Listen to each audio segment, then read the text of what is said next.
The Indiana Fever defeated the Atlanta Dream 95-91 in an overtime thriller on Sunday. And Caitlin Clark led the Fever with 26 points and 9 assists, while Angel Reese finished with 15 points and 14 rebounds for the Dream, but missed a potential game-winning layup at the end of regulation. So one of the things that people have been talking about is like, oh my God, she missed the layup, and they're coming down on her about missing the layup. But the reality is, for me, is people miss layups all the time. Yes, it was a game. It could have prevented it from going into overtime. Absolutely. I understand that. But people miss buzzer beaters all the time. That's not such a big deal. I'm going to give you a couple of game highlights. So Atlanta missed close range opportunities at the end of the fourth quarter, including a key missed layup by Reese that forced the game into overtime, allowing Indiana to pull out the 95-91 win. I have no problem with, hey, you got your team, you got whoever you're rooting for, but people who come down on Angel Reese or come down on the Dream, this is something that I want to say to you directly. If your team was so much better than the other team, you wouldn't need an overtime to beat them. So let's just dispel of the BS. Going into this game, and correct me if I'm wrong, but I believe Indiana Fever and the Atlanta Dream had the exact same record. I believe both of them were 20-12. This idea that one team is so much better than the other when they have the same record going into the game is just preposterous. So let's give you some star performance highlights from that game. Caitlin Clark posted 26 points and 9 assists, and Kelsey Mitchell added 20 points for her 19th straight game, scoring 20 plus. So congratulations to her. Alicia Gray tied a career high with 32 points for the Dream. My goodness. Alicia Gray is just cooking all the time.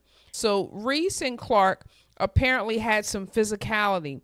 A physical third quarter incident where Reese made contact with Clark went viral, drawing heavy debate and discussion across social media regarding the intense rivalry. Now, what's so interesting about this, some people out here on the WNBA, they're saying that they were hit, they're saying that they were touched, they're saying that they were kneed in the groin, they're saying all these things, and when you zoom in close, there is no contact. You have the refs at the WNBA who, in my opinion, are making some questionable calls or non-calls, period. But then you have people who are using all of these things to try to win.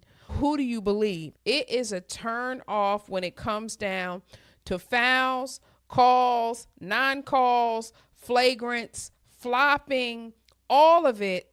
It's just so nasty because can we just play the game? So fans are criticizing Angel and the WNBA after a controversial no call. So notice the headline literally says every game she's smacking someone. The WNBA world enraged by Angel Reese's dirty foul on Caitlin Clark, and yet it was not called at all. And this is what I'm talking about when I talk about the media stirs the pot at times and the fans stir the pot at times. So here's what happened. At the midpoint of the first quarter, Reese and Clark found themselves battling for a rebound off a Ryan Howard miss. In an effort to keep Clark away from the ball, Reese was seen shoving the Fever star by the neck. Now, you mean to tell me she was shoved by the neck and no referee saw it?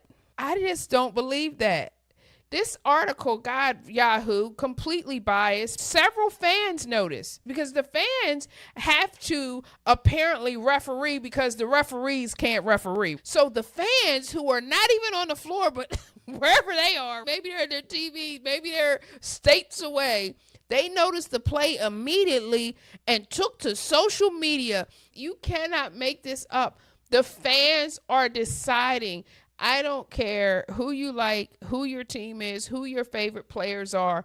If you have not seen a crazed fan on social media, I do not know where you have been. According to them, this is something Reese does regularly. Really? Where's all her fouls for this? Where's all her suspensions? She does this regularly. You see her doing this regularly. Well, where is all the proof that she's doing it regularly? Oh, I don't know. We probably have 1,000 cameras at every game. All the people watching, all the cameras that are floating around, hovering, and you mean to tell me she's choking people every game? She's touching people on the neck every game and nobody's spotting it except some random fan? It's ridiculous. Here's another quote that they have. Angel playing dirty, already under the basket, another fan said. This is the next level up from the people who criticize me-bounds. Me-bounds, which you guys I'm sure have heard, is this idea that she gets so many rebounds because they're her own missed shots. But someone did some type of mathematical analysis recently, and they declared that her me-bounds are only 11%.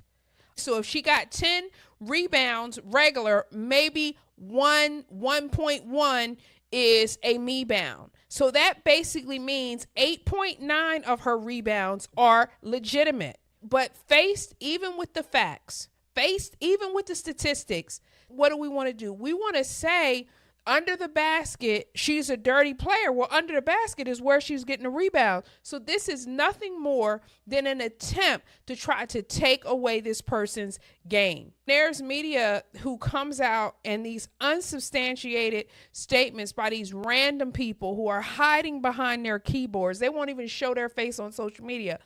And yet they have so much negative stuff to say. They're saying that Clark felt there was illegal contact by Reese. But listen, Caitlin has been complaining and whining about calls the whole season. This is the problem about the boy who cried wolf. If you cry wolf every single game, people can't tell, are you really fouled this time or not? Because all you're doing is crying. This is the concept. Go back to your nursery rhymes. Go back to your childhood stories. You cannot say you have been kneed, you have been slapped. All these things happen to you and everybody goes to the camera and they're like, no contact. You're going to start losing calls because nobody believes you because they're looking at the tape. So apparently at this game, she tried to protest to the referees, imploring them to review the play. However, they would not be swayed, and so there was no foul called on Angel Reese. So you have people who are like, oh, this is the worst run league in all of American sports. It's pure incompetence from top to bottom. Well, I don't know if it's the worst run league. I don't know enough about how the leagues are run to say that, so I could not really intelligently make that statement. But all of the fouls that are called, the ones that are non-calls, the ones that are flops, the things that are being reviewed, in my opinion, a lot of this is the players as well. Because you already know there's a refereeing issue and you're doing all this faking and whining and complaining and all this other stuff. You're part of the problem. This is how I feel about some of the players. Everybody wants to win. Not everybody wants to compete. When you want to compete, you don't have a problem somebody being faster than you. You don't have a problem somebody getting a rebound is a better rebounder. You don't have a problem with somebody being a better shooter than you because you're trying to compete. So if they got me on shooting, then I'm going to get them on assists. They got me on stealing, I'm going to get them on blocking. You're competing. But people who want to believe that you should just lay down and play dead and just let them dominate you, that's not going to happen. That's not what the game of basketball is about. And it's just hilarious in a way that you have people who are professional basketball players who are afraid to compete. The Fever ended up winning in overtime, and it was 95-91. And in the extra period, the Fever outscored the Dream 14-10.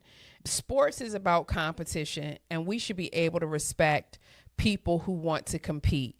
And everything is not about whining and crying about every single thing. Some things are just what they are. So I appreciate you for watching. And also, I would love for you to support independent media and join our Patreon page. We have free memberships, we have $5 memberships, and so forth.